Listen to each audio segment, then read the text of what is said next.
Welcome to the FNO InsureTech podcast, a place where movers and shakers from all points within the insurance ecosystem gather and discuss all things InsureTech. We talk about how technology and innovation are affecting and driving change in the industry. Here are your hosts, Matt D. Fothery, Lee Boyd, and Rob Beller. Well, hello, everybody, and welcome to another exciting episode of FNO InsureTech. I am your co-host, Lee Boyd, and your other co-host, Rob Beller, is not on today. This is the Lee show, so we will just say your host, Lee Boyd. I've always kind of wanted to say that, but don't tell Rob. I hope everyone's having a wonderful week out there. On the episode today, we are very excited to welcome back David Gritz and Tony Liu. This is Tony's first time to be on, but they're with InsureTech New York. It's a community that helps InsureTech startups get a footing in the industry. They help connect startups with backing, and they are here to talk about their new adventure into the accelerator world, where they'll let us know a little bit about what they're doing and what separates them from some of the other accelerators out there. It's always great to have them on. We last learned about the competition that they did. I believe it was a few months, almost maybe 6 or more months ago. I'm not sure, but David came on and talked about that competition. And I think it'll be another very good conversation with them today. So instead of me rambling on, we will go ahead and hop on into our podcast today with the co-founders of InsureTech New York, David Gritz and Tony Liu. Hey, everybody. Welcome back to another exciting episode of FNO InsureTech. I am joined today by two representatives from InsureTech New York, David Gritz, who has been with us before, and Tony Liu. And I'd like to welcome them. Welcome, guys. Thanks. Thanks for having us. Glad to be here. Yeah. Very excited to have y'all on today. So where do we find y'all at? David, where are you calling us today from? I am in Cherry Hill, New Jersey. Great. Well, and Tony, what about you? Where do we find you today? Yeah, so I'm normally in New York, in Queens, but this week I'm actually visiting Korea and I'll be here for at least a few weeks. Well, good. Well, let's jump on in and let's talk a little bit about InsureTech New York and what it is and kind of your mission, and just tell me all about it. Whoever wants to go ahead and take that one. Yeah, so I'll start. Really, InsureTech New York was created for a few things. First is that we are the central location in the New York metro area to pull together insurance carriers, brokers, InsureTechs, risk managers, and investors to really forward the digital transformation. And what we're really trying to do is get the right talent involved. And most people, their first career path is not necessarily to go in insurance. You don't, maybe when you're 6 years old, imagine that you're going to be an actuary. But our idea is by raising the awareness and some of the exciting things that have happened, that we can attract some of the best talent to InsureTech and legacy carriers as well. The second component is around infrastructure. So a lot of startups, when they're starting out, they need a lot of resources to be successful. For seed stage companies, it's their first customer. For digital MGAs, they need a reinsurance carrier to work with. And in general, even the advanced startups that are coming from Europe need a way to kind of get into the market. So that's the other area. And the last, which is kind of a natural thing, is access to investments. So startups that come to New York or want to do business in and around New York, we're a hub to really help them connect with the organizations, both corporate VCs and VCs that are doing investments. So David, what's going on right now with that as we are dealing with the COVID and the whole economy had some issues there for a while? It seems to be rebounding. Are startups within the InsureTech world still able to meet and find investments from these backers? Yeah, so I think there's a couple different buckets. I think startups that had already started discussions with investors prior to COVID, they're still moving along in the process and getting term sheets. Sometimes those term sheets are not necessarily as the terms that they had originally envisioned when they started the conversation, but there's still investments being made. And we do our newsletter once a month and we share all of the investments in the Northeast area that were made. And I can tell you in our last newsletter, we had more than 8 companies that got pretty serious investments, including Oscar Health that raised over $200 million. So money is still being put in. But I think where the challenge happens is angel investors that were a little more active are maybe being a little more protective of their money and thinking about things more. The corporate VCs, a lot of them already have allocated funds, so they can keep moving. But then some of the traditional VCs that rely on calling their investors money when they make the investments, they're a little more stretched. So I think really it's the traditional VCs that have been affected a little bit more. But it all depends on really the stage of the conversation with the startups. I think startups that are starting fundraising now, it's a lot harder than if they started maybe 3 months ago and have conversations. Well, Tony, I'm very interested. Why don't you take this one? Why found this as a co-founder of InsureTech New York? What made you want to found this whole thing? David and I got together to initially to help support and advise InsureTechs, and what we realized was it was really hard to connect with them, and we heard the same thing from InsureTechs and other carriers and brokers that it was hard to meet other stakeholders in New York because there really wasn't like a community that supported the ecosystem like other cities do. For example, like if you go to San Francisco, there's SVIA, which actually David was a part of, and they run events. If you go to London, there's InsureTech London. If you go to Hartford, there's InsureTech Hartford. But there wasn't any community that actively supported that throughout the year in New York. And so we felt that that was a shame, and so that's when we created our community last year. And from the beginning, from the first event, we got a great number of interest from our community, and they really pushed us to continue to move forward with the community building effort, which is kind of why we're here. But this isn't all that y'all do, is it? You do. It looks here as though Tony, you actually do some other things. Yeah, so it's sort of become our main thing now. So both David and I do a bit of consulting, and I also manage another community for independent consultants, but primarily our InsureTech NY is our main business and our main priority. Whenever a InsureTech startup comes to you, what path do they go down? I mean, do they just show up and come to the meetings and automatically meet people, or is there some kind of formula you help them out with? Talk to me about that. Yeah, so we have a few different channels for InsureTechs to connect with us, and pretty much all of our events, we have a networking component. So whether it's in person or virtual, it gives them the opportunity to see who else is in the community and meet them. But we do have a number of types of ways they can interact in a more formal way. So every year we have our competition. So InsureTechs that want to showcase themselves can apply and be part of that competition. And then the top InsureTechs, we allow them to present and meet a lot of the different CVCs and investors and innovation leaders as judges. And then this October, we're going to be running our first cohort of our accelerator, which will be focused on growth stage startups. So startups that have at least one enterprise customer, or if they're a digital MGA, have started selling some policies.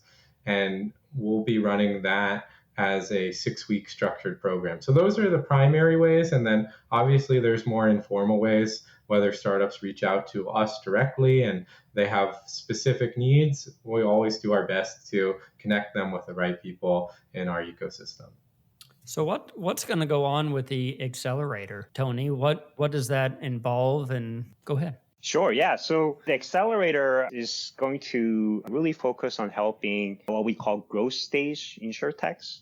And how we define that is InsurTechs who have revenue, who have clients already or customers already, they kind of reach this stage where they need to start scaling and can actually, make use of meeting more partners or customers. And so it's going to be a partnership-focused accelerator. And they will go through a 6-week program, largely focused on partnerships, number one. And then number two is investment. And then number three is talent. In terms of partnership, we have partnerships with 15 carriers and brokers who are going to be actively participating, meeting them, and actively looking to partner with the InsurTechs. And then we'll also have even more carrier broker mentors who will be mentoring them as well. And then in terms of investment, we'll have over 20 investors who will be providing them feedback in terms of their investor pitches, but also potentially could invest in them as well. And then finally, on the talent side, we'll have education on the best way to acquire the best talent, which is a big problem for the InsurTechs in this particular stage of their business lifecycle. Okay, so there you were talking about carriers. Who are some of the carriers who are going to be working with you? Yeah, so in terms of the carriers, not all of them we can formally name, but the ones that have let us kind of use their name and branding is Arch Capital, Greenlight Re, Nassau Re, Nationwide, Swiss Re, Transverse Insurance, and Flagship Insurance. But like Tony said, there's 15 in total. Mm-hmm. And in terms of the participants beyond that, we do have another 10 insurance carriers that are participating as mentors. What are you looking for? What type of company should sign up to be a part of the accelerator program? What I discussed, in terms of like stage of company, you need to be beyond the MVP stage. So you need to have product and pretty clear strategy on what you are looking for in terms of your business.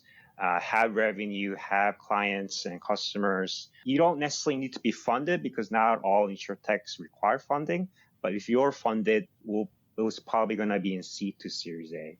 With that, is this mostly for MGAs on the sales side? Is it property, casualty, life, health? Is it just all around?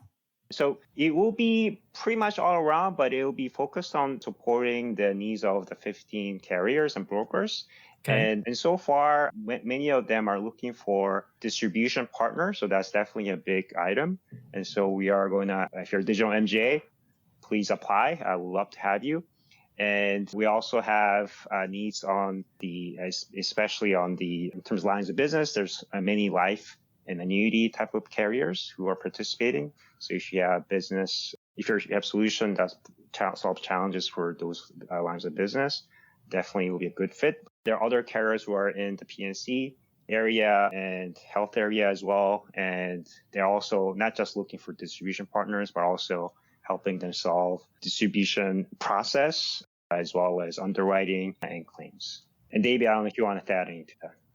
Yeah, so I guess all I would say is that we are interested in both the distribution or digital MGA companies, but also those that solve enterprise problems. And a lot of the hot topics that you hear, like analytics, we're interested in, alternative data sources we're interested in, and really things that go at the core to make insurance companies more efficient. We have interviewed quite a few different startup, accelerators. What makes yours different than other ones out there already? In terms of the difference between us and other accelerators, there's really 3 areas. First is geographically speaking, we're focused in New York, and that positions us in a place where we can be very helpful to InsurTechs on the East Coast and from Europe and Israel. And not saying that we don't want to help InsurTechs in the West Coast, because we definitely do. But in terms of geography, we've found with other accelerators, whether it's ones that are based in San Francisco or Des Moines or Minneapolis, that they tend to attract InsurTechs that are closer to them because that's the market that it's easy for them to do business in. So if you're in the Midwest, it's really easy to do business with carriers that are also in the Midwest. And if you're on the West Coast, it's easier to do business with carriers on the West Coast. So I think we're filling that gap in terms of geographically being on the East Coast to support that. The second area is really the types of startups that we focus on in terms of stage. So we're really focused on startups that are in that growth stage. And some of the other accelerators do a terrific job with early stage companies. Like example is the Global Insurance Accelerator. They work with startups in their MVP stage to help them prove out what they need to do to be successful and get their first customer. And I think really where we're looking at is the startup has their first customer, they've raised their first institutional round, and now they're in that chasm where they're in a race. They have to get enough revenue to beat their cost structure so they can either raise their Series A round at a good valuation or get to a level of profitability. And we found that there's a lot of really great insurtechs that are in that chasm where they're not yet profitable. But if they had 4 or 5 additional carriers, either to provide them with capacity or as customers, it would get them much further along to the point where they can see a path to profitability or they can get to their next stage in funding.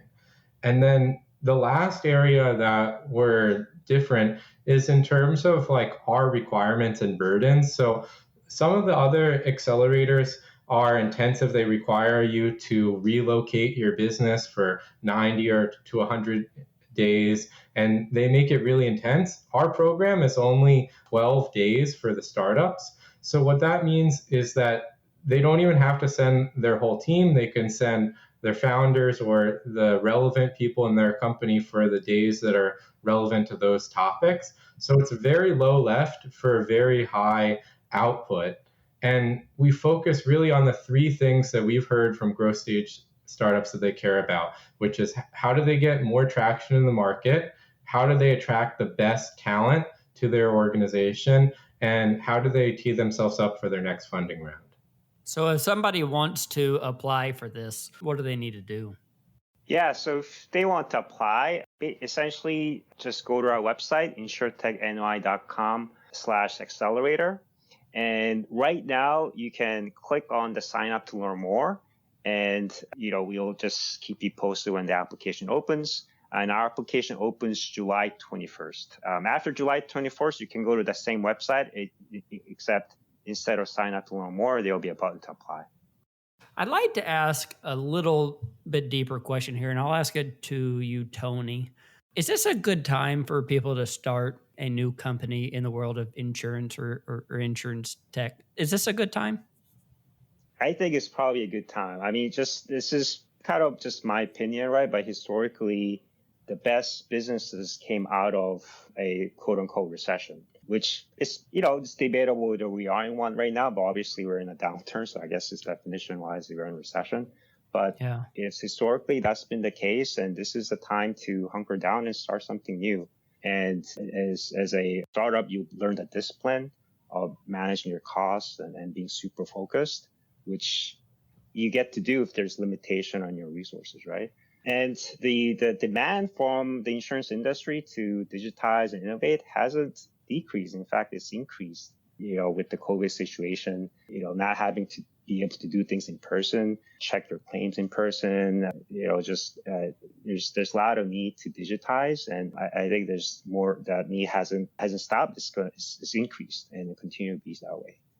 David, if we look at the companies that were going through your community about a year ago, has there been a pivot in their business operations? Have companies changed what they're doing because of the pandemic and COVID and all of that? Are we seeing a change in the need for startup insurtechs? I would say in terms of some of the changes, I think if you go back last year, even a couple of years ago, there was a lot of focus on the core. So if you think about it, policy administration systems or things that go into the rules engines of underwriting, or even just simple comparators. And I think as time has gone on, startups have become more mature and more precise in terms of the types of problems that they solve. So startups are focused more on digital distribution. They're focused more on what is a specific affinity group that they can target in a cost-efficient way to be able to get new business for themselves or their carrier partners. And then the other things that we've seen kind of expand over time in terms of demand in startups is new data sources. And that's broadly speaking, not just property and casualty, but also in the life side of things, because in a world where you don't want to send a doctor to take blood, it's really important to say, how can we gather that same level of data on a person so we can feel confident when we're underwriting a life policy? So that's become a really high in demand area. And then on the claim side of things, I think there's definitely been a number of startups that have expanded, whether it's how can we virtually look at roofs or look at them with drones, or how can we provide that same type of experience? Like the winner of our competition, Matterport, they actually have a 3-dimensional camera that looks at factories or businesses, whether there's a flood or some other claim, and the desk adjusters can take that back after the video or the images have been recorded and actually walk through the site as if they were there in person. I love that. Yeah, Matterport is a great company, and I've been able to deal with them a lot. What about the pillars within insurance?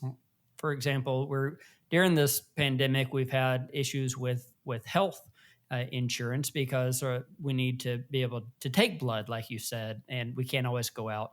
We've also had problems going out to insured's home to inspect for hail damage or inside water leaks because we don't want to do that. Has there been a certain vertical within insurance that has seen a uptick in startups?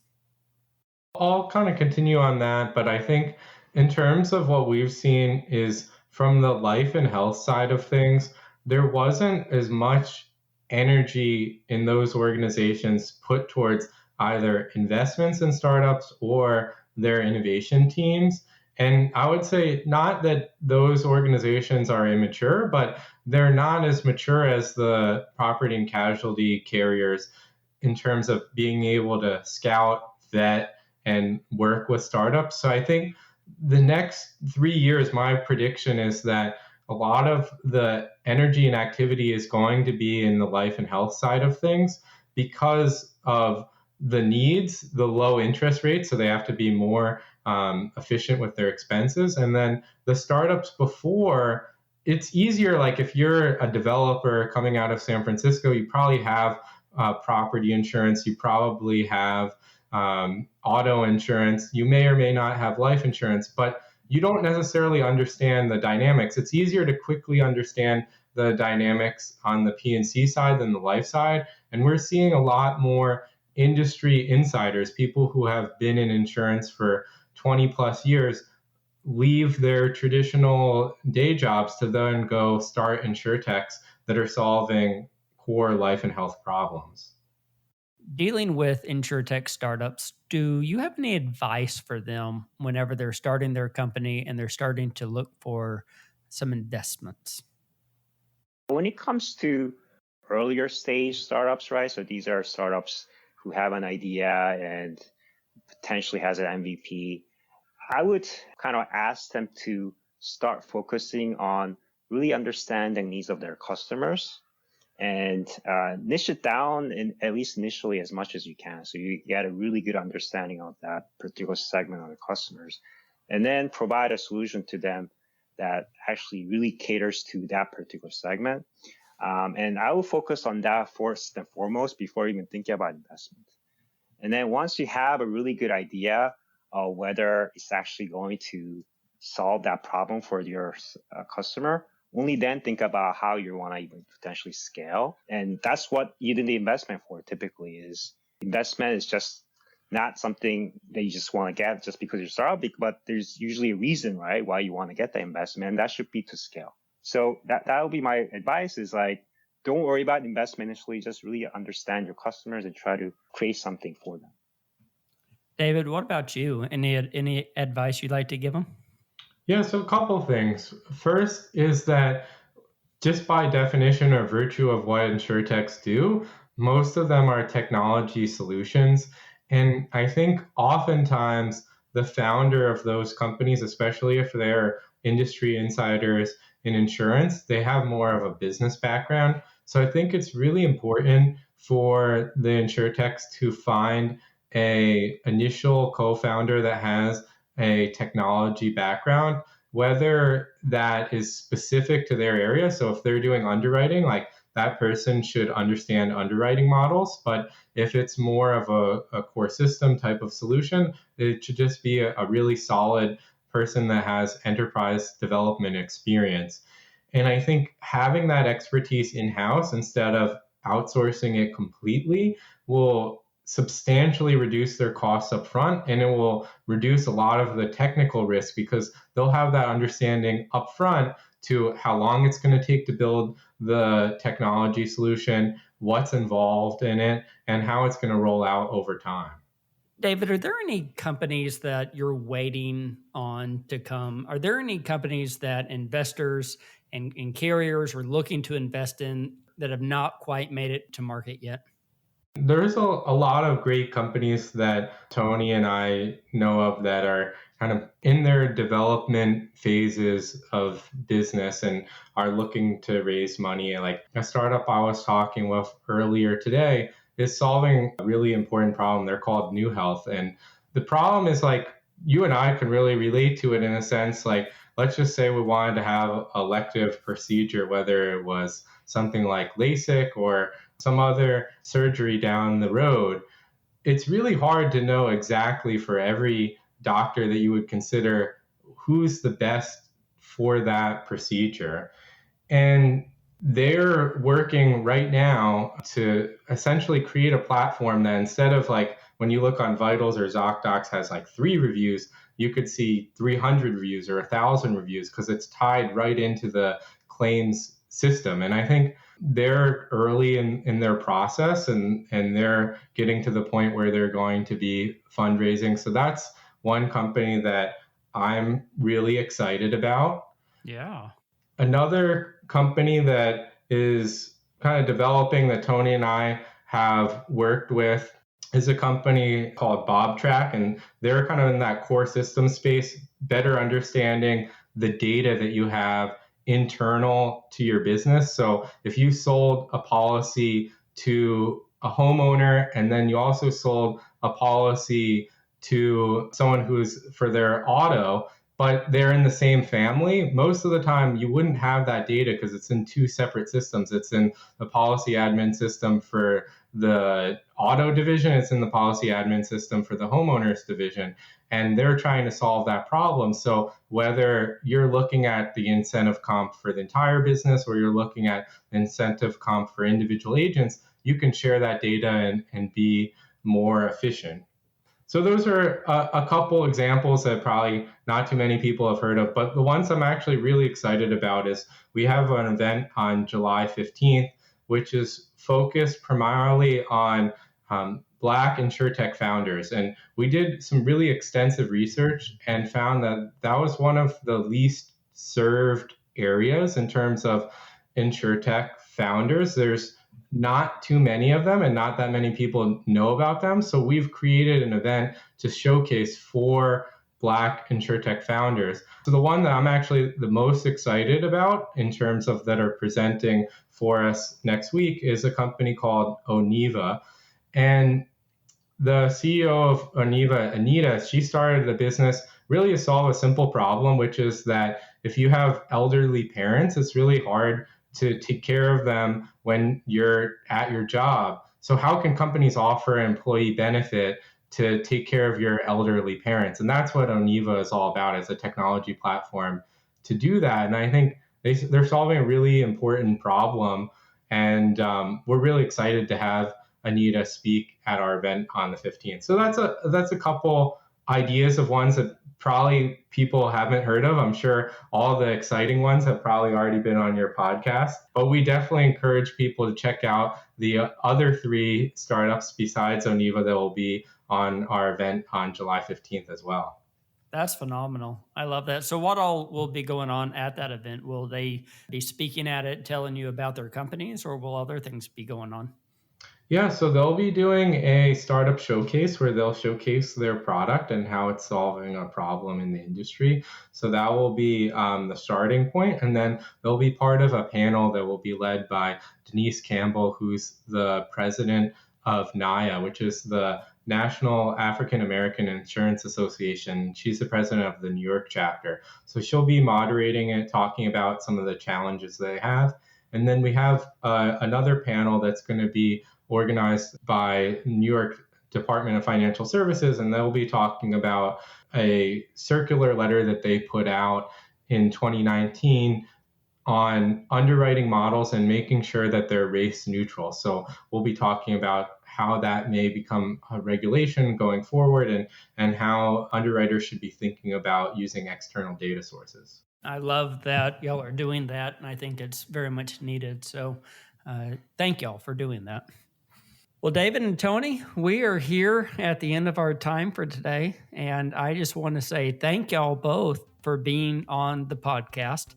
Tony, you from South Korea, and David, you there from New Jersey. Hopefully we'll have you back on some upcoming episodes, and thank you. Thank you for having us. Appreciate it. Yeah, appreciate it. Well, I'd like to thank David and Tony for being on today. It's always great to see what's going on out there in the world of InsureTech, and I'm excited for them with their new adventure into the accelerator world. And I love what they're doing about bringing startups into the space. Also, the words of wisdom that they had, that's very important, right? I really liked, I believe it was Tony who talked about know your audience, know your customer, know what you're doing. That's something that really needs to go to the heart of the startup company, because you have to have that focal point. You have to have that understanding in what you're doing, but yet understand that a pivot's going to happen. If we've learned anything over all of these podcasts, companies pivot. I think that everyone has to be prepared for that. So big shout out to David and Tony.